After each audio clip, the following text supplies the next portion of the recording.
ဒီနေ့မှာတော့ဒုတိယကမ္ဘာစစ်ကြီးပြီးကစားစစ်ရှုံးလို့နိုင်ငံပိုင်မြေတချို့ကိုရုရှားကိုခွဲဝေပေးလိုက်ရတဲ့အထက်မှာသူ့ရဲ့အိမ်မှာပါဝင်သွားခဲ့ရတဲ့လူကြီးဟာသူနေခဲ့တဲ့အိမ်အိုဟောင်းကိုလာရောက်ဖျက်သိမ်းပြီးနယ်မြေသက်မှာပြောင်းရွှေ့ချေချဖို့ပြင်ဆင်ခဲ့ပေမဲ့တစ်ချိန်ကရန်သူတော်ဟောင်းကြီးဖြစ်သလိုသူ့ရဲ့မိသားစုဝင်တွေကိုလည်းတပ်ဖြတ်ခဲ့တဲ့သူနဲ့ပြန်လည်တွေ့ဆုံခဲ့ပြီးတရင်လိုက်လံတိုက်ခိုက်ခဲ့ကြပေမဲ့ဆိုဗီယက်စစ်သားတွေဖို့မသိမျိုးသတ်မှတ်ခံရတဲ့လူကြီးရဲ့ပြန်လည်တိုက်ခိုက်မှုတွေကိုဘလို့တွေခန်းစားသွားရမလဲဆိုတာကိုအရှင်ခက်ကြမ်းကြမ်းတွေနဲ့ကြည့်ရှုခန်းစားရမယ့်စကားကောင်းလေးတကားကို recap ပြုလုပ်ပေးသွားမှာဖြစ်ပါတယ်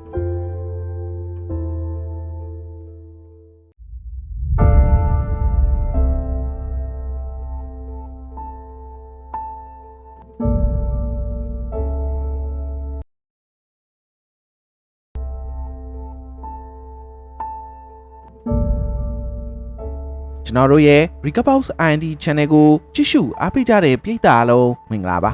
နိုင်ငံတကာစကားအစုံကိုတင်ဆက်ပေးသွားမယ် Recapbox IND Channel နဲ့အိန္ဒိယစကားများကိုတည်တံ့တင်ဆက်ပေးနေတဲ့ Recapbox Channel တို့မှာစကားကောင်းလေးတွေကိုကြည့်ရှုနိုင်ဖို့ Subscribe လေးပြုလုပ်ပေးထားပါအောင်ခင်ဗျာဇလန်းလေးကိုတင်ဆက်ပေးသွားမှာကတော့ကျွန်တော်ထပ်နိုင်မယ်ဖြစ်ပါတယ်ဒုတိယကမ္ဘာစစ်ကြီးကရန်နာလိုက်ရပါပြီငြိမ်းချမ်းရေးစာချုပ်မှာပါတဲ့သဘောတူညီချက်အရဖင်လန်မြေတဲကဆိုဗီယက်ယူနီယံကိုနေမြေများစွာခွဲဝေပေးလိုက်ရပါတယ်စစ်ပွဲကြောင့်ပဲဖင်လန်နိုင်ငံသား4,200,000ခန့်ဟာခွဲဝေပေးခြင်းခံလိုက်ရတဲ့နေမြေပေါ်ကနေဥက္ကဋ္ဌအားလုံးကိုစွန့်ခွာခဲ့ရပြီးဖင်လန်ဘက်ချမ်းနယ်မှာနေမြေသစ်တွေရှာဖွေကပြောင်းရွှေ့နေထိုင်ခဲ့ကြရပါတယ်ကာရဲလီယာဒေသမှာနေထိုင်တဲ့ပြည်သူတွေဟာမြေကအများဆုံးခွဲဝေပေးခြင်းခံခဲ့ရတာကြောင့်နောက်ဘတော့မှသူတို့ပိုင်ဆိုင်ခဲ့မှုတဲ့အင်အားလေးတွေကိုမတွေ့မြင်ရတော့ပါဘူးအဲ့ချိန်ကာလမှာပဲအတင်းကျပ်ပေးလိုက်ရတဲ့ကာရဲလီယာနယ်မြေတွေကိုပြန်ဝင်လာခဲ့တဲ့ဖင်လန်နိုင်ငံသားတို့ကရောက်လာခဲ့ပါတယ်သူရဲ့ရည်ရွယ်ချက်ကတော့အမှတ်တရပေါင်းများစွာရှိနေခဲ့တဲ့နေအိမ်အဟောင်းလေးကိုရနိုင်သလောက်ပြန်လည်တည်ယူဖို့ရောက်လာခဲ့ပြီးနယ်မြေသစ်တစ်ခုမှာနေအိမ်တစ်လုံးကိုပြန်ဆောက်ဖို့အတွက်ပဲဖြစ်ပါတယ်အဆိုပါလူဟာပစ္စည်းတဲ့ဖို့ကုန်ကားစီးနဲ့ရုရှားပိုင်ဖြစ်သွားခဲ့တဲ့ဇာတိမြေအဟောင်းကိုဝင်ရောက်ရန်မြို့ဝင်ဂိတ်ကိုရောက်ရှိလာခဲ့ပါတယ်ကိစ္စရုရှားစစ်သားတွေကဝင်ရောက်လာခဲ့တဲ့သူကိုစစ်ဆေးခဲ့ကြတာမို့ကာမောင်းလာသူကပါလာတဲ့ passport စာအုပ်ကိုထုတ်ပြခဲ့တဲ့အခါအဆိုပါလူကတစ်ချိန်ကရုရှားစစ်သားပေါင်းများစွာကိုကွပ်မျက်တုတ်တင်ခဲ့မှုတဲ့အတာမီကော်ပီကြီးပဲဖြစ်နေခဲ့ပါတော့တယ်အတာမီကော်ပီခေါ်ကော်ရှိဟာအဆောင်တွေရဲ့ခွင့်ပြုချက်နဲ့အတူသူပိုင်ဆိုင်ခဲ့တဲ့လဲတော်အိမ်လေးရှိရာကိုအချစ်တော်ခွေးလေးနဲ့အတူဝင်ရောက်လို့လာခဲ့ပါတယ်ရွာဝင်လန်းဟာတိတ်ဆိတ်၆ကက်လွန်လာပြီးအသက်မဲ့နေခဲ့ပါတယ်မကြခင်မှာပဲနေရင်အဟောင်းလေးကိုရောက်ရှိလာခဲ့တဲ့အခါခွေးငယ်လေးကမှတ်မိသွားခဲ့ပြီးခွေးအိမ်လေးတဲကိုဝင်ရောက်သွားခဲ့သလိုကော်ရှိဟာလည်းအိမ်မကြီးတဲ့ကိုဝင်ပြီးဟောင်းနွမ်းဆွေးမြေ့နေခဲ့တဲ့အသုံးဆောင်ပစ္စည်းတွေကိုကြည့်ကအတိတ်ကိုလွမ်းစို့သတိရပြီးခြေကွဲနေခဲ့ပါတယ်ဒီအိမ်လေးမှာမိသားစု၄ယောက်အတူတူနေထိုင်ခဲ့ကရုရှားရဲ့ရက်ဆက်စွာတပ်ဖြတ်သွားမှုကြောင့်ဇနီးနဲ့ကလေးတွေတိတ်ဆုံးခဲ့ရတာကိုလည်းစိတ်မကောင်းစွာနဲ့တွေးတောမိပြီးစိတ်ထိခိုက်နေခဲ့ပါတယ်ဇနီးတဲ့ရဲ့မှန်တင်ကုန်းလေးပေါ်မှာတင်ထားတဲ့မိသားစုဓာတ်ပုံလေးကိုတွေ့ကရှင်မပိုက်လိုက်ပြီးသူ့ရဲ့မျက်ဝန်းအိမ်မှာလည်းမျက်ရည်တွေကဝဲပြန်နေခဲ့ပါတယ်ဆိုဗီယက်ကျင်းအောင်တစ်ခုထဲမှာတိုက်ပိတ်ကျင်းချခံရတဲ့လူကြီးတစ်ယောက်ကိုမိုးရည်ရီထဲမှာခေါ်ထုတ်လာခဲ့ပါတယ်စစ်မှုမှတ်တမ်းအရအဆိုပါလူကြီးဟာအရာရှိတစ်ယောက်ဖြစ်ခဲ့ပြီးသူဦးဆောင်ခဲ့တဲ့ဖွဲ့ဟာစစ်ပွဲနဲ့မဆိုင်တဲ့ပြည်သူတွေရဲ့အသက်အိုးအိမ်ပေါင်းများစွာကိုဖျက်ဆီးခဲ့တဲ့အပြင်ရွာလုံးကျွတပ်ဖြတ်မီးရှို့တာတွေကိုလှုပ်ဆောင်ခဲ့တာကြောင့်ပဲဖြစ်ပါတယ်သူတက်ခဲ့တဲ့အထဲမှာ2နှစ်အရွယ်အော်ဆိုဆိုတဲ့ကလေးမလေးနဲ့6နှစ်သားအရွယ်အော်တာဗာအပြင်သူတို့ရဲ့မိခင်တူလကီဆိုတာလည်းပါဝင်ခဲ့ပါတယ်ဒီစကားကိုလာရောက်တွေ့ဆုံခဲ့တဲ့ရာရှိကြီးကပြောပြလာခဲ့ပြီးအဆိုးဝါးဆုံးဖြစ်ခဲ့တာကသူတို့ရဲ့အိမ်တော်စီနာမည်ကအတာမီကော်ပီဆိုတဲ့ကွန်မန်ဒိုတယောက်ဖြစ်ကြောင်းမင်းရောက်မဲ့သူကလစားပြန်ချေခဲ့တာကငါတို့စစ်သားအယောက်300ကျော်တိတ်ဆုံးခဲ့ရကြောင်းအဲ့ဒီကိစ္စကြောင့်မတိမျိုးကော်ရှိဆိုပြီးဒဏ္ဍာရီတစ်ပုဒ်ပေါ်ပေါက်လာခဲ့ကြောင်းအခုအဲ့ဒီလူသက်ဆက်ကြီးကမင်းညကပဲငါတို့ဘက်ချမ်းကိုဝင်ရောက်လာခဲ့ကြောင်းရှင်းပြနေခဲ့ပါတယ်ဆက်လက်ပြီးရာရှိကြီးကဒီကိစ္စတွေအားလုံးကမင်းကစလာခဲ့တာမင်းဖန်တီးလိုက်တဲ့ဒဏ္ဍာရီကိုပါပြန်ပြီးတော့ဖျက်ဆီးပစ်ဖို့အခုကစပြီးကော်ရှိကိုတုတ်တင်ရှင်းလင်းခဲ့လို့အမိတ်ပေးဆောင်ရွက်ခိုင်းခဲ့ပါတယ်နောက်တနေ့မှာတော့ကော်ရှိဟာသူနေထိုင်တဲ့အိမ်လေးကိုစတင်ဖြိုဖျက်ပြီးတစ်လုံးတစ်ချောင်းတွေကိုအမှတ်စဉ်မှတ်ကပုံစံတူအိမ်ကိုပြန်လဲတိဆောက်ဖို့သူ့ရဲ့ကားပေါ်ကိုတည်ဆောင်နေခဲ့ပါတယ်ခွေးငယ်လေးကြိုက်တဲ့အိမ်ကိုလည်းဖြိုဖျက်ပစ်လိုက်ပြီးယူဆောင်လာခဲ့ပါတယ်ပူနေတဲ့အသုံးဆောင်တွေကိုတော့မီးရှို့ဖျက်ဆီးပစ်ကနေအိမ်ဟောင်းကိုစွန့်ခွာလိုက်ပြီးကုန်ကားကြီးနဲ့ပြန်လဲမောင်းထွက်လာခဲ့ကဖင်လန်ရှီယာဘက်ကိုဥတီမောင်းနှင်လာခဲ့ပါတယ်မိသားစုဓာတ်ပုံလေးကိုတော့ကားကောင်းကမ်းမှာချိတ်ပြီးထွက်လာခဲ့ပါတယ်လေကွင်းကြားကလမ်းကိုဖြတ်မောင်းလို့လာခဲ့တဲ့အခါ ဆိုဗီယက်စစ်ကားစီးကလမ်းမှာပိတ်ပြီးရပ်ထားခဲ့တာကြောင့်ကားကိုရပ်ပြီးရဲဘော်ကိုပတ်စပို့စာအုပ်ထုတ်ပြခဲ့ပါတယ်ကော်ရှိရဲ့ကုန်ကားနောက်ကိုလည်းနောက်ထပ်စစ်ကားစီးကရောက်လာခဲ့ပြီးရှေ့ပိန်နောက်ပိန်ညှက်ထားခဲ့တာကိုလည်းကော်ရှိတရားမတင်ကားတော့ပဲသတိထားမိသွားခဲ့ပါတယ်စာအုပ်ယူသွားတဲ့ရဲဘော်ကနောက်ကရောက်လာတဲ့ကားပေါ်မှာရှိနေခဲ့တဲ့လူကြီးကိုစာအုပ်ကိုပေးလိုက်တဲ့အခါလူကြီးကစာအုပ်ကိုကြည့်လိုက်တော့အတာမီကော်ပီမန်သိရှိသွားခဲ့ပါတယ်ကားပေါ်လိုက်ပါလာခဲ့တဲ့လူကြီးဟာဒရာဂူနော့ဖ်လို့ခေါ်ပြီးကော်ရှိတို့မိသားစုကိုတတ်ခဲ့မှုတဲ့လူကြီးပဲဖြစ်ပါတယ်အခုခါမှာတော့အထက်ရဲ့မိညာကော်ရှိကိုရှာဖွေပြီးလုတ်ကြံတက်ဖြတ်ဖို့ရောက်ရှိလာခဲ့ခြင်းပဲဖြစ်ပါတယ်ဒရာဂူနော့ဖ်ဟာကော်ရှိရဲ့ကားကိုကြည့်လိုက်ပြီးအိမ်ဖြတ်တဲလာမှန်သိရှိသွားခဲ့ကအိမ်လွမ်းနေတဲ့လူကြီးကိုလက်စတက်လိုက်တော့ဆိုပြီးခေါ်ဆောင်လာခဲ့တဲ့ကျေးစားလူသက်သမားတစ်ယောက်ကိုခိုင်းစေခဲ့ပါတယ်ကျေးစားလူသက်သမားကကားရှိကိုထွက်လာခဲ့ပြီးပါလာတဲ့အရက်ပြင်းတစ်လုံးကိုအဝတ်စထည့်လိုက်ပြီးကားကိုမီရှို့ရန်ရဲဘော်တစ်ယောက်နဲ့ကတ်လာခဲ့တဲ့အခါတကားကိုကန်လိုက်တာကြောင့်ကျေးစားလူသက်သမားဟာမီးလောင်သွားခဲ့ပြီးနောက်ကပါလာတဲ့ရဲဘော်ကိုလည်းကားနဲ့ဘက်ကီယာထိုးကနောက်ပြန်လှိပ်ပြီးကြိတ်ချလိုက်ပါတော့တယ်ကော်ရှိဟာသူတို့ထင်မှတ်မထားတဲ့တုံ့ပြန်မှုနဲ့အရှိမပိတ်ထားတဲ့ကားကိုတွန်းတိုက်ကသူ့ကိုပြစ်ခတ်နေတဲ့ရဲဘော်ကိုလည်းတကပောက်ကနေဆွဲခေါ်မတင်သွားခဲ့ပြီးဘေးခုံမှာချထားလိုက်ပါတယ်အနောက်ကလည်းဒရာဂူနော့တို့ရဲ့ကားကထက်ချက်မကွာကပ်ပါလာခဲ့တဲ့အပြင်နောက်ထပ်စစ်ကားကြီးစီးကလည်းရောက်ရှိလာခဲ့ပါတယ်ဘေးကရဲဘော်ကိုတစ်ချက်နှစ်ချက်ထိုးလိုက်ပြီးတနက်ကိုယူကကြီးစံကိုထုတ်ကြည့်လိုက်တော့ကြီးကကုန်နေခဲ့တာကြောင့်အဆိုပါရဲဘော်ကိုပဲကြီးဖြစ်ရန်ခိုင်းစေခဲ့ပါတယ်ခဏကြာမောင်းမိတဲ့ခါမှာတော့မျိုးဝင်လန်းထိပ်ဖျားเจ้าပြက်အနီးမှာကော်ရှိရဲ့ကုန်ကားကြီးကရက်တန့်သွားခဲ့တာကြောင့်ဒရာဂူနော့ဖ်ကအရေးချေစောင့်ကြည့်ရင်ခက်လန်းလန်းမှာကားကိုရပ်ပြီးကြည့်ရှုနေခဲ့ပါတယ်ခဏကြာမှာပဲကော်ရှိရဲ့ကားတွေကလူတစ်ယောက်ကကိုင်းတော်တွေကိုဆင်းပြေးခဲ့တာမို့နီကတ်နေတဲ့ရုရှားရဲဘော်တွေကတနက်များနဲ့ပြစ်ချခဲ့တဲ့အခါအဆိုပါလူဟာကော်ရှိမဟုတ်ခဲ့ပဲကော်ရှိကဘီကနေပတ်ပြီးပြစ်ခတ်နေသူရဲဘော်၃ယောက်ကိုတနက်နဲ့ပြစ်ချလိုက်ပြီးဒရာဂူနော့ဖ်တို့ရဲ့ကားကိုချိန်ရွယ်နေခဲ့ပါတယ်ဒီအချိန်လေးကိုသိရှိနေခဲ့တဲ့ဒရာဂူနော့ဖ်ကဘေးကဖော်ပြသူကိုငြိမ်ငြိမ်နေခိုင်းခဲ့ပြီးကော်ရှိကခေါင်းဆောင်ဒရာဂူနော့ဖ်ကိုမပြစ်ပဲသူ့နောက်ကိုဆက်လက်မလိုက်လာရန်ကားဘင်းကိုပြစ်ချလိုက်တဲ့အခါဘေးမှထိုင်နေတဲ့လူကအငြိမ်မနေနိုင်ပဲတနက်နဲ့ပြန်လဲပြစ်ခတ်ဖို့ဟန်ပြင်လိုက်ဆံပါပဲကော်ရှိရဲ့ကြီးစံကအဆိုပါလူရဲ့ခေါင်းထဲကိုဖောက်ဝင်သွားခဲ့ပါတော့တယ်ငြိမ်ပြီးကြည့်နေတဲ့ဒရာဂူနော့ဖ်ကိုတော့ကော်ရှိကမပြစ်သေးပဲခက်စိမ့်စိမ့်ကြီးကသူ့နောက်ကိုဆက်မလိုက်ရန်အမူအရာပြတ်တာပြီးတလုံးကားကြီးကိုဆက်လက်မောင်းထွက်သွားခဲ့တာကြောင့်ဒရာဂူနော့ဖ်လည်းကော်ရှိကိုကြည့်ပြီးကြံနေရစ်ခဲ့ပါတော့တယ်ဒရာဂူနော့ဖ်လည်းပေါက်သွားတဲ့ကားဘိန်းကိုပြန်လဲပြီးချိန်လောက်မှာနောက်ထပ်စစ်ကူရီယာဆိုင်ကယ်ရီကိုစီနဲ့ထပ်မံရောက်ရှိလာခဲ့ပြီးကော်ရှိကိုတပ်ဖြတ်ဖို့ဆက်လိုက်လာခဲ့ပြန်ပါကော်ရှိဟာလမ်းတိုင်းဆက်မမောင်းတော့ပဲတောလန်းကိုဖြတ်ဝင်သွားခဲ့တာကြောင့်လိုက်ပါလာတဲ့ဒရာဂူနော့ဖ်ကသိရှိသွားခဲ့ပြီးအဖွဲ့တွေကိုလမ်းညွန်ကလိုက်ပါလာခဲ့ပါတယ်မကြခင်ချိန်လောက်မှာပဲတလုံးကားကိုမိလာခဲ့ပြီးဆိုင်ကယ်လေးစီးကကော်ရှိကိုဝိုင်းကတိုက်ခိုက်ဖို့ကြိုးစားခဲ့ကြပြန်ပါတယ်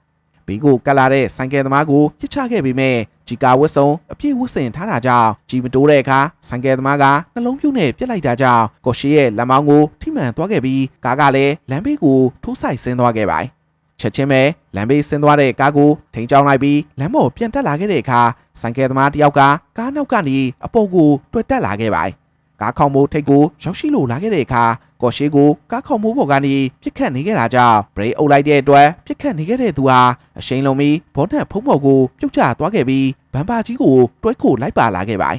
ဆိုင်ကယ်သမားကရှော်မပေးပဲကားထိပ်ကစက်တီးကျိုးကိုဖြုတ်ပြီးကော်ရှိကိုလွှဲရိုက်နေခဲ့တဲ့အခါကော်ရှိကကားကိုဘဲညာလူးလိုက်တာကြောင့်ဆိုင်ကယ်သမားလည်းလမ်းပေါ်ပြုတ်ကျသွားခဲ့ပြီးနောက်ကမောင်းနှင်လာခဲ့တဲ့ဒရာဂူနော့ရဲ့ကားကဖြတ်တိုက်လိုက်ပါတော့တယ်နောက်ထပ်ဆိုင်ကယ်သမားတွေကထမှန်ကပ်ပါလာခဲ့ပြီးတနက်နဲ့ပြစ်ခတ်ကတယောက်ကခုန်တက်လာပြီးကားမောင်းနေတဲ့ကော်ရှိကိုခြေထောက်နဲ့ဇုံကန်ထုတ်လိုက်တဲ့အတွက်ကော်ရှိဟာကားတကားပွင့်သွားပြီးလမ်းပေါ်ကိုပြုတ်ချမလို့ဖြစ်ကစောက်ထိုးကြီးဖြစ်နေခဲ့ရပါတယ်သူ့နာကိုဆိုင်ကယ်သမားတယောက်ကတနက်နဲ့ပြစ်ဖို့ကတ်လာခဲ့တဲ့အချိန်တနက်ကိုဆွဲယူပြီးမိုင်းတရောင်းနဲ့ရှေ့ဘိန်းနဲ့ကိုထိုးလိုက်တာကြောင့်ဆိုင်ကယ်ဟာလေးပေါ်ကိုမြောက်တက်သွားခဲ့ပြီးဘုံကွဲကတစားစီဖြစ်သွားခဲ့ရပါတယ်ကားကောင်းထဲကိုဝင်ပြီးတိုက်ခိုက်နေတဲ့စစ်သားတယောက်ကိုတော့စတီးကြိုးကိုယူပြီးချိန်နဲ့ချိတ်ကအောက်ကိုပစ်ချလိုက်ပြီးမော်တာကိုဖွင့်လိုက်တဲ့အတွက်စတီးကြိုးတွေနဲ့အတူပါသွားခဲ့ပြီးခေါင်းနဲ့ကိုယ်နဲ့တစားစီပြတ်ထွက်သွားခဲ့ပြန်ပါတယ်ဒရာဂူနော့ဖ်ကလည်းကုန်ကားနားကိုကမ်းမောင်းပြီးစီပလင်းနဲ့ကားပေါ်ကိုပြတ်ပေါက်လိုက်တာမို့တစ်ချောင်းတွေဟာမီးများလောင်ကျွမ်းနေခဲ့ပါတယ်ကော်ရှိလည်းအမြန်ဆင်းသားလိုက်ပြီးကားပေါ်နဲ့ပေါ်ပါကျန်နေသေးတဲ့ခန္ဓာကိုယ်ကြီးကိုမိုင်းတွေဖြုတ်ပြီးအောက်ကိုပစ်ချလိုက်တဲ့အခါဒရာဂူနော့ရဲ့ကားပေါ်တင်သွားခဲ့ပါတယ်ဒရာဂူနော့လည်းဘူးကိုတွေ့မြင်ပြီးနောက်ခန်းကနေအမြန်ခုန်ချထွက်ပြေးပြီးကားလည်းမီးလောင်ပျက်စီးသွားခဲ့ပါတယ်ကော်ရှိကမီးစွမ်းနေတဲ့ကားကြီးတောတန်းထဲကိုမောင်းဝင်သွားပြီး တပင်တကိုင်းတွေနဲ့ပုတ်တိုင်မောင်းနေခဲ့တာကြောင့်မီးတောက်ကြီးကြီးမလောင်ကျွမ်းတော့ပဲဒေါ်ဆက်ထိပ်မှာကားကိုရက်ပြီးမီးတောက်တွေကိုငိမ့်သက်နေခဲ့ပါကားကိုလည်းပြန်လဲပြုတ်ပြင်းလိုက်ပြီးဒဏ်ရာတွေကိုစီးချိုးစစ်ဆေးကအနားယူနေခဲ့ပါဒရဂူနော့ကလမ်းမလျှော်နိုင်သေးပဲလေချောင်းကိုအကူအညီတောင်းခံခဲ့တာမို့မကြခင်မှာပဲတိုက်လေရင်နှစ်စီးဟာကောင်းငင်ပေါ်ပြန်ဝဲပြီးကိုရှိရဲ့ကားကိုတွေ့ကစက်တနက်များနဲ့လိုက်လံပစ်ခတ်ခဲ့ကြပါကိုရှိလည်းကားကြီးကိုအတက်နိုင်ဆုံးရှောင်းကွင်းမောင်းနေပြီးဒေါ်ဆက်ကဂိုရောင်ကြီးတစ်လုံးထဲကိုကားကိုမောင်းဝင်ကပုန်းရှောင်ခဲ့ရပါလေရင်နှစ်စီးဟာအစူပါဂိုရောင်ကြီးတဲ့ကိုပစ်ခတ်ခဲ့ကြပေမဲ့မထိခိုက်ခဲ့တဲ့ခါမှာတော့ကောင်းငင်ပေါ်ပြန်ဝဲပြီးဘုံတစ်လုံးနဲ့ဂိုရောင်ကိုဖျက်ချလိုက်တဲ့အတွက်ကော်ရှိတရားအမြန်မောင်းထွက်ပြီးတစ်တော်တဲ့ကိုဝင်မောင်းခဲ့ရပါတိုက်လေရင်သမားတွေကလည်းဒေါ်လန်အတိုင်းမောင်းနေခဲ့တဲ့ကုန်ခါရဲ့နောက်ကိုလိုက်ပါမောင်းနေခဲ့တဲ့အခါကားနဲ့နီးကပ်လာခဲ့တာမို့ကားကိုဘရိတ်အုပ်လိုက်တဲ့အခါလေရင်တောင်ပန်ပြတ်ထွက်သွားခဲ့ရပြီးပောက်ကွဲသွားခဲ့ပါ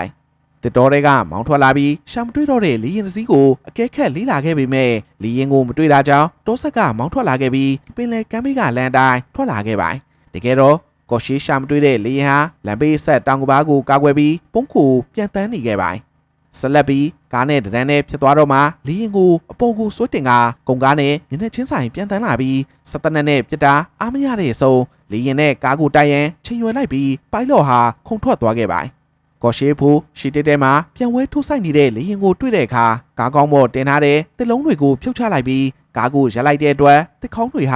ကားရှိမှရှော့တော့ပုံစံဖြစ်သွားတာကြောင့်လေရင်ဟာတစ်ချောင်းတွေရဲ့ပေါ်မှာမြောက်တက်ကပျက်စီးပောက်ကွဲသွားခဲ့ပါပြီးတော့မှကော်ရှိဟာစရေးလက်ရေးကားပေါ်ကထွက်လာပြီးသူ့ကိုဒုက္ခပေးတဲ့ပိုင်လော့ကိုဂယုမဆိုင်ပဲတစ်ချောင်းတွေကိုပြန်တင်မှုစူးစမ်းနေခဲ့ပါပိုင်လော့လည်းအောက်ကိုရောက်လာပြီးထွက်မပြေးနိုင်သေးပဲကော်ရှိကိုပစ္စတိုနဲ့ပစ်ခတ်ခဲ့တဲ့အခါကော်ရှိကိုမထိမှန်ပဲဖြစ်နေခဲ့ပါ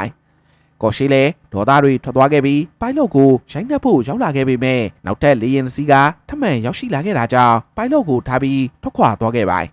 နောက်ထပ်ရောက်လာတဲ့လေရင်ကတိုက်လေရင်မဟုတ်ပဲဘုံကျဲလေရင်ကြီးဖြစ်နေခဲ့တဲ့အခါလေရင်ပေါ်ကပြစ်ချလိုက်တဲ့ဖောက်ခွဲရေးဘုံတွေဟာပိုင်လော့တင်မကပဲကော်ရှိရဲ့ကားကိုပါထိမှန်လာတာကြောင့်ကော်ရှိလည်းမတတ်နိုင်တော့ပဲကုန်ကားကြီးကိုပင်လယ်ထဲထိုးဆင်းလိုက်ရပါတော့တယ်ပင်လယ်ရေမျက်နှာပြင်ဟာအလုံးကိုနှက်ဆောက်တဲ့အတွက်ကုန်ကားရောလူရောခွေးလေးပါရေထဲကိုနစ်မြုပ်သွားခဲ့ကြပါ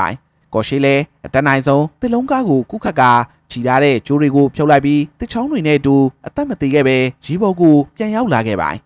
ဒီတိုက်ပွဲတွေရဲ့နောက်ကိုရောက်လာခဲ့တဲ့သူကဒရာဂူနော့ပါဒရာဂူနော့ကသူလူတွေနဲ့အတူပင်လယ်ထဲကိုကျသွားခဲ့တဲ့ကော်ရှိရဲ့လောင်းကိုရှာဖွေခဲ့ကြပေမဲ့လွန်မြောက်သွားမှန်းသိရှိခဲ့ရပြီးကော်ရှိကိုတော်တော်ကောင်းပါတဲ့လူကြီးပဲလို့ညှင်းညူခဲ့ပါတော့တယ်ကော်ရှိဟာကန်ဆတ်တနီယာမှာပုံခိုလို့နေခဲ့ပြီးတနိုင်သလောက်အိမ်လေးရဲ့တစ်လုံးတွေကိုဖောင်ဖွဲကပြန်ယူလာခဲ့ပါကန်ဆတ်ကိုရောက်တိုက်ပွဲဖြစ်ပွားခဲ့တဲ့နေရာမှာတန်ချက်ကကားကြီးတစ်စီးကိုတွေ့မြင်လာရပါရုရှားဖင်လန်နယ်စပ်ဘော်ဒါလိုင်းတစ်ခုမှာရကူနော့တို့ဖွဲ့ဟာကော်ရှိရဲ့လာကိုစောင့်နေခဲ့ကြပါကော်ရှိကအစူပါနယ်စပ်ကိုဖျက်ချော်နိုင်မှုစစ်ပွဲကလက်ကျန်လက်နက်ခဲမိုင်းတွေကိုကောက်ယူပြင်ဆင်နေခဲ့ပါနောက်တနေ့နေဝင်ချိန်လောက်ထိဒရကူနော့ကလည်းစောင့်လို့နေခဲ့ပြီးဒေါ်ဆက်ကတမ်ပလန်တွေကြောင့်သူ့တက်ကိုအသင့်ပြင်ထားခိုင်းခဲ့ပါဟုတ်ပါတယ်ကော်ရှိဟာတန်ချက်ကကားကြီးစီးကိုမောင်းနေပြီးဘော်ဒါလိုင်းကိုဖျက်ဆီးဖို့ဝင်ရောက်လာခဲ့ခြင်းဖြစ်ပါတယ်တင်ကားကြီးပေါ်မှာလည်းအိမ်ရဲ့တစ်လုံးတွေပြင်မိုင်းများစွာကိုကားနောက်မှာချီနှောင်ထားခဲ့ပါတယ်နေဆက်ထိပ်ရောက်ကားကိုခဏနားလိုက်ပြီးကော်ရှိဟာမိုင်းတွေကိုဖောက်ခွဲဖို့ရန်ချိုးကိုမိရှို့ကတင်ကားကြီးနဲ့တရှိန်တို့မောင်းဝင်လာခဲ့ပါတယ်နေဆက်စီယိုရှေးရောက်ကားနောက်ကမိုင်းပုံးတွေကပောက်ကွဲသွားတဲ့အချိန်ကြောင့်ကားကြီးဟာလီမာမြောက်တက်သွားခဲ့ပြီးတစ်ဖက်နေဆက်ကိုရောက်ရှိသွားခဲ့ပါတယ်တင်ကားဟာလည်းမောင်းမရအောင်ဖြစ်စည်းသွားခဲ့တဲ့အခါဒရကူနော့တို့ဖွဲ့ကကော်ရှိထွက်လာမဲ့အချိန်ကိုစောင့်နေခဲ့ပါတယ်ကော်ရှိဖို့ကားကိုဆက်လက်မောင်းနေမရတော့မှန်းသိလိုက်ရတဲ့အခါမှာတော့အဖမ်းခံရနိုင်မှန်းသိတဲ့အတွက်ဓမြောင်တစ်လက်ကိုဖြုတ်ယူပြီးတင်စီထားလိုက်ပါတယ်ဒရကူနော့ကတော့ကားတွေကထွက်လာတဲ့ကော်ရှိရဲ့အနားကိုတနက်နဲ့ပြစ်တက်ရန်အနားကိုတိုးကပ်လာခဲ့တဲ့အချိန်မှာပဲအထက်ရာရှိရဲ့ရင်နှန်းဟာရောက်ရှိလို့လာခဲ့ပြီးကော်ရှိကိုမတက်ဖြစ်တော့ပဲခြေထောက်ကတရွတ်တိုက်ဆွဲကအရာရှိတွေရဲ့လက်ထဲအပ်လိုက်ရပါတော့တယ်အဖမ်းခံလိုက်ရတဲ့ကော်ရှိကိုရုရှားယထာကြီးရဲ့တွဲတွဲမှာထက်ကသူကိုလည်းထုတ်တန်းမှာဆွဲထားလိုက်ပြီးအမျိုးမျိုးညှဉ်းပန်းနှိပ်စက်နေခဲ့ကြပါဒဏ်ရာတွေကြောင့်သူများစွာစီကြနေပြီးပြစ်စစ်ကြဖို့တန်ကိုလည်းခန်းစားနေခဲ့ရပါခဏကြာတဲ့ခါမှာတော့ဒရကူနော့ဟာတွဲပေါ်ကိုရောက်လာပြီးကော်ရှိကိုငါတက်ခဲ့တဲ့လူတွေထဲမှာကလေးလူကြီးအားလုံးပါတယ်အခုဒီတော့ဘသူဘဝရီမန်းမသိပေမဲ့မင်းရဲ့မိသားစုကိုတတ်တုံးကအတန်တွေကိုတော့မှတ်မိနေသေးတယ်မင်းရဲ့သားလေးဆိုရင်ဒီကနေ့သူ့အမေနဲ့ညီမလေးကိုကာကွယ်ဖို့ငါကိုယ်တော်ပြန်တိုက်တာ ငါလည်းအားလုံးကိုတန်ကိုပြားနဲ့နှုတ်ဆင်းပေးလိုက်ရတယ်လို့ကော်ရှိကိုမခံချင်အောင်ပြောဆိုနေခဲ့ပါကော်ရှိဟာအသားတွေတဆက်ဆက်တုံရင်လာခဲ့ပြီးအော်ဟစ်နေခဲ့တဲ့အခါဒရဂူနော့လည်းမကြခင်မင်းလည်းတရားတော်မယ်ဆိုပြီးတစ်ဖက်တွဲရှိရာကိုထွက်ခွာသွားခဲ့ပါတယောက်တည်းကြံခဲ့တဲ့ကော်ရှိလည်းဒေါသအားကြီးလာခဲ့ပြီးမိသားစုအတွက်ကလစားပြန်ချီရန်ခြိထားတဲ့ထုတ်တန်းကိုပြောင်းပြန်လှမ်းလိုက်ပြီးခြိထားတဲ့ကျိုးကိုအားကုန်ဆောင်းဆွဲလိုက်တာကြောင့်ထုတ်တန်းပေါ်ကနေပြုတ်ကျသွားခဲ့ပါယထာဟာထွက်ခွာနေခဲ့ပြီးဖြစ်ကကော်ရှိကိုစောင့်နေတဲ့အဆောင်ရဲဘော်နှစ်ယောက်ကအတန်ကြားပြီးလှည့်ကြည့်လိုက်တဲ့အချိန်မှာတော့ကျမ်းပြင်မှာလဲကျနေခဲ့တာကိုတွေ့လိုက်ရပါတယ်အဆောင်နှစ်ယောက်လည်းကော်ရှိလွတ်သွားမှန်းသိရှိသွားခဲ့တဲ့အခါကြောက်လန့်လို့နေခဲ့ပြီးတွဲတဲ့ကိုဝင်ရန်သူဝင်ငါဝင်နဲ့ရင်းခုန်နေတော့မှပဲကော်ရှိတယောက်ပေါင်ထဲမှာမြုပ်ပြီးတဲလာတဲ့တမြောင်ကိုပြန်လေဆွတ်ထုတ်နေခဲ့ပါတယ်အဆိုပါအချိန်မှာပဲအဆောင်တပ်သားဟာတနက်ကိုအသင့်ပြင်ကကော်ရှိရဲ့နားကိုဝင်ရောက်လာခဲ့ပါတယ်ကော်ရှိလည်းအနာကလာစရန်ငိမ့်နေပြီးမှအလစ်မှာဓာတ်နဲ့တိုက်ခိုက်နေခဲ့တာကိုအပြင်မှာစောင့်နေတဲ့ရဲဘော်ကလည်းကြားပြီးအပေါက်ကိုဖွင့်ကြည့်လိုက်ပါတယ်တွေ့လိုက်ရတာကသူ့လူတပ်သားဖြစ်တာကြောင့်တကားကိုဖွင့်ပေးလိုက်တဲ့အခါသူ့လူရဲဘော်ဆိုသူကခါးပိုင်းပြတ်ထွက်နေခဲ့ပြီးခါယိုကိုကော်ရှိကကင်နာတာကိုတွေ့မြင်ပြီးယထာဘော်ကနေခုန်ချသွားခဲ့ပါတော့တယ်ကော်ရှိရဲ့ခန္ဓာကိုယ်တစ်ခုလုံးဟာသူ့ချင်းချင်းနီးရဲနေခဲ့ပြီးဒေါသစိတ်နဲ့ဂလစားချီဖို့စတင်ပြင်ဆင်ခဲ့ပါတယ်ယထာကောင်းပိုင်းကတွဲကန်တစ်ခုထဲမှာတော့ဒရဂူနော့အပြင်အရာရှိကြီးတွေဟာအောင်မွဲခံစားတောက်နေခဲ့ကြပါတယ်ကော်ရှိဟာတစ်တာထဲမှာတွေ့တဲ့ပေါက်ချုံးတစ်လက်ကိုယူလိုက်ပြီးတစ်ဖက်တွဲတဲ့ကိုဝင်ရောက်လိုက်တဲ့အခါအိပ်ပျော်နေတဲ့ရဲဘော်တွေရှိတဲ့ယထာတွဲပဲဖြစ်နေခဲ့ပါတယ်ဒီအခါမှာတော့ခြေတန်းလုံးအောင်သတိထားပြီးတော့အရှိကိုဖြည်းဖြည်းချင်းသွားကတစ်ဖက်တကားထိပ်ကိုရောက်ရှိသွားခဲ့ပါတယ်ဖြစ်ချင်တော့ရဲဘော်တယောက်ကအပေါ်သွားရန်ထွက်လာခဲ့တာကြောင့်နောက်ထပ်တွဲကိုအမြန်ကူးဝင်လိုက်ရပါတယ်အဲ့ဒီတွဲထဲမှာလည်းစစ်သားတွေပြေးကြီးပါပြီးအိပ်ပျော်နေခဲ့ကြပါတယ်အဲ့ဒီတွဲထဲမှာလည်းလူတယောက်ပြောင်းနေပြီးအပြင်ကအပေါ်သွားပြီးပြန်ဝင်လာတာနဲ့မျက်နှာချင်းဆိုင်တွေ့လာရတာကြောင့်ကင်ထားတဲ့ပေါက်ချွန်းနဲ့မျက်နှာကိုပြစ်ပေါက်ကနှုတ်ပိတ်ခဲ့ရပါတယ်ရဲဘော်တယောက်ကလည်းနိုးလာခဲ့တဲ့အခါအတန်မထွက်စေရန်အိတ်စင်ကိုခောက်လိုက်ပြီးဓမြောင်နဲ့စတိုက်ထိုးပြီးနှုတ်ပိတ်လိုက်ရပြန်ပါတယ်အဲ့နောက်တဖြည်းဖြည်းနဲ့တစ်ဖက်တကားကိုသွားခဲ့ပေမဲ့ရဲဘော်တယောက်ကသတိထားမိသွားခဲ့ပြီးနိုးလာခဲ့တဲ့ခါမှာတော့ကော်ရှိဖို့အချိန်မရတော့ပဲထားပြေးပြီးတကားပေါက်ကိုဖွင့်ကပေါက်ချွန်းနဲ့ကလန့်ပြီးတကားကိုပိတ်ထားလိုက်ရပါတယ်တစ်ဖက်ယထာတွဲမှာတော့ရဲဘော်တွေဟာမအီသေးပဲရှိနေတာကြောင့်တွဲတဲ့ကမဖြတ်တော့ပဲခေါင်းမိုးပေါ်ကနေတွဲထိတ်ကိုရှောက်လန်းနေခဲ့ပါတယ်ဖြစ်ချင်တော့လမ်းဘေးကရေပိုက်ကြီးတစ်ခုနဲ့ရိုက်မိသွားခဲ့ပြီးမဝင်ခြင်းပဲခြံခဲ့တဲ့ရဲဘော်တွေရှိတဲ့တွဲတဲ့ကိုပြန်ကျသွားခဲ့ပါတယ်ရုရှားစစ်သားတွေလည်းရုတ်တရက်ကြောင်နေပြီးမှတနက်ကိုစီပြစ်ခတ်ခဲ့တဲ့အခါကော်ရှိကအတူပါလာခဲ့တဲ့ရေပိုက်ကြီးနဲ့ခံပေးလိုက်တာကြောင့်ရဲဘော်တယောက်ခေါင်းပြုတ်သွားခဲ့ပါတယ်ဆက်လက်ပြီးဘေးမှထောင်ထားတဲ့တနက်ကိုမြ мян ဆန်းဆန်းယူလိုက်ပြီးပြန်လဲပြစ်ခတ်ကသေဆုံးနေတဲ့ရဲဘော်တွေရဲ့လောင်းနဲ့ကာကွယ်ပြီးစတနက်နဲ့ကြီးကုံအောင်ပြစ်ခတ်တပ်ဖြတ်လိုက်ပါတော့တယ်ဒီလိုစူညံနေတဲ့တိုက်ပွဲတန်းကိုတွဲထိတ်ကဒရဂူနော့ကကြားသွားခဲ့ပြီးကော်ရှိများလားဆိုကလေးလာဖို့ထွက်လာခဲ့ပါတယ်တွဲထဲမှာတော့ကော်ရှိရဲ့ပြစ်ခတ်မှုကြောင့်တယောက်မကျန်ထိမှန်သေဆုံးကတစစီဖြစ်နေခဲ့ပါတယ်ဒရဂူနော့လည်းတွဲပြီးတွဲနောက်ပြန်ဆင်းချိခဲ့တဲ့အခါတွေ့ရှိလိုက်ရတာကတွဲတစ်ခုလုံးပြောင်းဆန်နေခဲ့တာကြောင့်ကော်ရှိမန်သိရှိသွားခဲ့ပြီးယထာတွဲကိုဖြုတ်ချပစ်လိုက်ပါတော့တယ်ကျန်ခဲ့တဲ့ကော်ရှိဟာဒရဂူနော့ကိုကြည့်ပြီးအကြံထုတ်ခဲ့တဲ့အခါသူတို့တည်ယူလာခဲ့တဲ့ရော့ကတ်ကြီးတစ်လုံးကိုတွေ့လိုက်ရပါတော့တယ်ဒရဂူနော့ကတော့အချင်းချင်းမဟန်မှန်းသိတာကြောင့်အရာရှိခန်းကိုပြန်လာပြီးကော်ရှိမသိသေးမှန်းသိကုန်မှာကသူ့ဖို့ထောင်ချရန်သာရှိကြောင်းသိရှိခဲ့တဲ့အခါစားတောက်နေတဲ့အထက်အရာရှိတွေကိုတယောက်ပြီးတယောက်လှုပ်ချန်တပ်ဖြတ်လိုက်ပါတော့တယ်ကျန်နေသေးတဲ့ရာရှိကြီးကသူ့ကိုမတက်ရန်တတာတွေကငွေကြေးတွေကိုထုတ်ပေးခဲ့ပေမဲ့ဒရဂူနော့ကတော့လက်မခံခဲ့ပဲနှလုံးပြူးနဲ့ရင်ပတ်ထဲကိုပစ်ချလိုက်ပါတော့တယ်တွဲဖြုတ်ခံလိုက်ရတဲ့ရဲဘော်တွေဟာနောက်ဆုံးတွဲကနေတွဲပြီးတွဲအရှိကိုတိုးလာကြပြီးကော်ရှိကိုတပ်ဖို့ရောက်လာခဲ့ပေမဲ့ကော်ရှိကတော့ရော့ကတ်ကြီးပါတဲ့တွဲတစ်ခုတည်းကိုဖြုတ်လိုက်ပြီးအဆိုပါရော့ကတ်ကြီးရဲ့တွန်းကန်အားနဲ့ပဲတန်လန်းပေါ်မှာလိုက်ပါလာခဲ့ပါတယ်အရှိန်ကမြန်ဆန်လွန်းတာကြောင့်ကော်ရှိဟာတန်ကြိုးကိုမြဲမြဲကင်ထားပြီးဒရဂူနော့ရဲ့ယထာတွဲကိုမိကဝင်ဆောင်လိုက်မိတာကြောင့်အရှိန်နဲ့လွတ်ထွက်သွားခဲ့ကဒရဂူနော့ရှိဟာအခန်းထဲကိုတန်တန်မတ်မတ်ရောက်ရှိသွားခဲ့ပါတယ်မိသားစုအတွက်လက်စားချေဖို့ဆုံးဖြတ်ထားတဲ့ကော်ရှိကအင်းနဲ့အားနဲ့တိုက်ခိုက်နေခဲ့သလိုဒရဂူနော့ကလည်းခီသူမဟုတ်ခဲ့ပါဘူးရဆက်တက်တဲ့သူတွေပြီးတိုက်ပွဲဟာပြင်းထန်လာပြီးဒရဂူနော့ကကော်ရှိကိုသိလာအောင်ထိုးနှက်တိုက်ခိုက်ပြီးခုံနဲ့ခုကဒရဆက်ကန်လိုက်တာကြောင့်ကော်ရှိတယောက်ငိမ့်ကျသွားခဲ့ပါတယ်ဒရဂူနော့လည်းငွေတက်တာကိုယူပြီးထွက်ပြေးဖို့ကြိုးစားခဲ့ပေမဲ့မသိနိုင်တဲ့ကော်ရှိကပြန်ထကတယောက်နဲ့တယောက်အနီးကပ်ထိုးချိတ်ခဲ့ကြပါတယ်ခရင်တွေနဲ့ထိုးလိုက်ခွက်တွေနဲ့ရိုက်လိုက်ဖြစ်ပြီးကော်ရှိဟာကျမ်းမြင့်ပေါ်လဲကျသွားခဲ့တဲ့အခါဒရဂူနော့ကအသာစီးရရှိသွားခဲ့ပြီး တန်ပိုင်နဲ့ကိုရှိရဲ့မျက်နှာကိုမနာတဲ့ရိုက်နှက်ခဲ့ပေမဲ့မသိသေးတာကြောင့်သူ့ရဲ့မိသားစုတွေကိုတတ်ခဲ့သလိုတန်ကော်ပြားကိုယူကာကိုရှိရဲ့မျက်နှာကိုပင့်တင်ရိုက်ချလိုက်တာမို့တစ်ဖက်တွဲပေါ်ကိုလွန့်ထွက်သွားခဲ့ပါဒီအချိန်ထိအသက်ပြင်းလွန်းလာတဲ့ကိုရှိဟာမသိသေးပဲရော့ကက်ကြီးရဲ့နားကိုရောက်ရှိသွားခဲ့ပါဒရဂူနော့ဖ်ကတော့အောင်နိုင်သူကြီးပြီးတန်ကော်ပြားကိုထောက်ကမသိခင်ဘာပြောစရာရှိသေးလဲလို့မင်းပြန်ခဲ့ပေမဲ့သွေးလိမ့်လိမ့်လူနေတဲ့ကိုရှိဟာပြန်ထလာခဲ့ပြီးပါဆက်တဲကနှက်တိုင်တစ်လုံးကိုထွေးထုတ်လိုက်ပါဒရဂူနော့ဖ်ကတော့ဘာမှမသိပေမဲ့အနှင်းငယ်လန်းသွားခဲ့ပြီးရှေ့ကိုကြည့်လိုက်တော့မှရော့ကက်ကြီးကိုချုပ်ထားတဲ့တန်တိုင်ကနှက်တစ်လုံးမှန်သိရှိလိုက်ရပြီးထွက်ပြေးဖို့ကြိုးစားခဲ့ပေမဲ့အဆိုပါရော့ကက်ကြီးဟာဒရဂူနော့ရဲ့အနားကိုတဖြည်းဖြည်းချင်းတိုးကပ်သွားခဲ့ပါ